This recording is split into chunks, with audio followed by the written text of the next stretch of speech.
Assalamualaikum warahmatullahi wabarakatuh. Jumpa lagi bersama channel Sinotek. Kali ini kita akan membahas materi pendidikan agama Islam dan budi pekerti untuk kelas 12, baik SMA maupun SMK. Sekarang yang akan kita bahas yaitu bab 9 tentang faktor-faktor penyebab kemajuan peradaban Islam di dunia. Kemajuan peradaban Islam.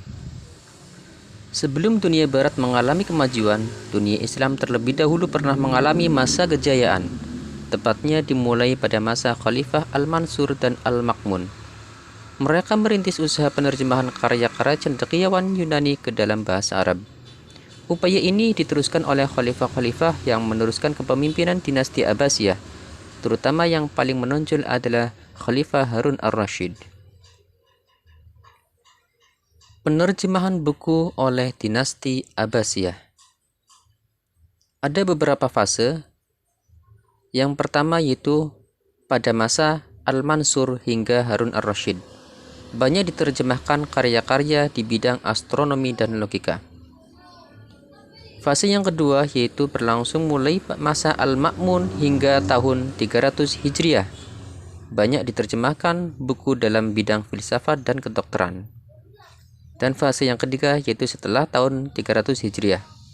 Setelah adanya pembuatan kertas, karya yang diterjemahkan mulai meluas dalam semua bidang keilmuan.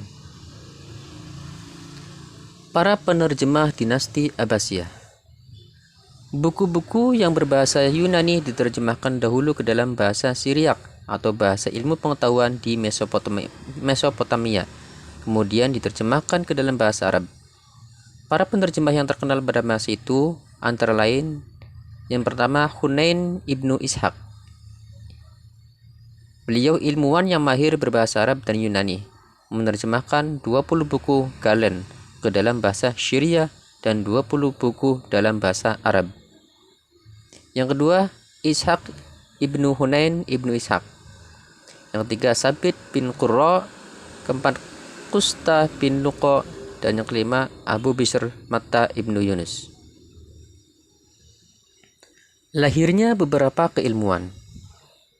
Ilmu keislaman terutama lahir akibat persinggungan logika dan filsafat di satu sisi dengan bahasa Arab dan sastra Arab yang menjadi bahasa Al-Quran sekaligus sebagai bahasa resmi pemerintahan Islam pada sisi yang lainnya. Dari proses ini lahirlah ilmu kalam, ilmu tafsir, ilmu fikih atau usul fikih, ilmu sastra, dan sebagainya.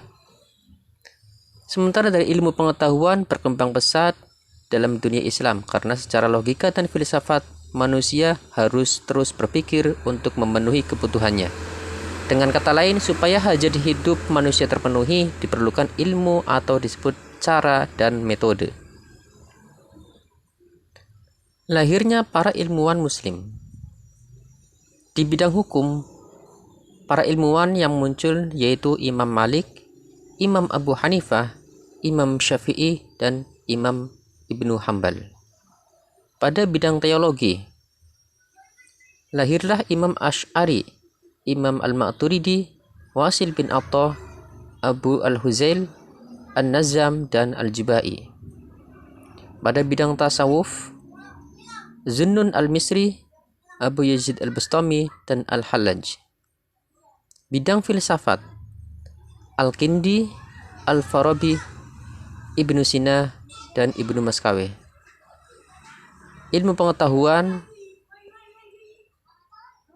para ilmuwannya yaitu Ibnu Al-Haytham, Ibnu Hayyan, Al-Khwarizmi, Al-Mas'udi, dan Al-Razi.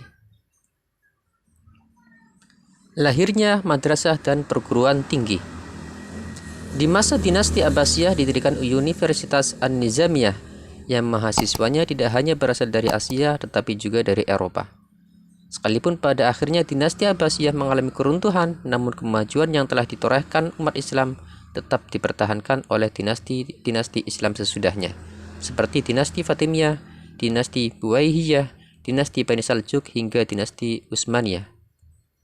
Hal ini dibuktikan dengan peninggalan berupa madrasah dan perguruan tinggi yang berpengaruh di masanya, seperti Universitas Al-Azhar, Universitas Zaitunah, dan sebagainya. Di samping itu, di setiap masa kekhalifahan juga tetap lahir ilmuwan-ilmuwan muslim yang banyak berkontribusi dalam kemajuan ilmu pengetahuan. Faktor-faktor kemajuan peradaban Islam. Yang pertama, terjadinya asimilasi antara bangsa Arab dengan bangsa-bangsa lain yang lebih dahulu mengalami perkembangan dalam ilmu pengetahuan. Yang kedua, kemajemukan dalam pemerintahan dan politik. Ketiga, menciptakan stabilitas ekonomi dan politik. Keempat, gerakan penerjemahan manuskrip atau buku-buku kuno seperti hasil karya cendekiawan Yunani ke dalam bahasa Arab.